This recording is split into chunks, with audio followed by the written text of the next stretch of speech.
Hi friends అందరికీ నేనైతే ఇప్పుడు డిన్నర్లోకి పెరుగు చట్నీ చేస్తున్నానండి. ఎందుకంటే పొద్దున టమాటా కర్రీ చేశాను కదా, అది అయిపోయింది, కొంచెం ఉంది. అందుకని ఎంత కూరగాయలు ఉన్నా మళ్ళీ ఇప్పుడు ఏం కూర చేసి అది పొద్దున్నకి మిగిలిపోయింది. అందుకోసమని పెరుగు ఎక్కువ ఉంది ఇంట్లో. పెరుగు చట్నీ చేయమన్నారు ఈయన కూడా. దీంట్లో కొంచెం చిప్స్ ఉన్నాయి, అది ఫ్రై చేసేస్తా.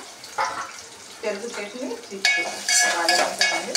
ఆలుగడ్డ ఉంది కానీ ఇంకా అది కూడా మిగిలిపోయింది. ఇంకా ఎందుకులే అంతవరకు అవసరమా అని ఇంతవరకే చేసేస్తున్నాను ఫ్రెండ్స్. పెరుగు చట్నీ చేసి చిప్స్ ఫ్రై చేస్తా. ఇంకా ఈ పూటకి డిన్నర్ అయిపోతే ఇంకా రేపు పొద్దున ఏదో చేసుకొచ్చండి.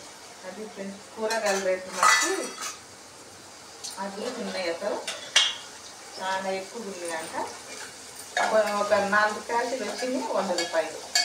బీట్రూట్, క్యారెట్, బెండకాయ దొరుకుతాయి 5 100 రూపాయలు అంట. మా ఇంటి చెప్తున్నారు తప్పదు కదా చెప్పిన తినక. అది ఎందుకు మరి మన తుఫాన్ కారణం వల్ల ఏమో బాగా రేట్లు పెరిగిపోయినట్టే. మరి మీరేం చేస్తారు డిన్నర్లో? నేనైతే పెరుగు చట్నీ చేస్తున్నా.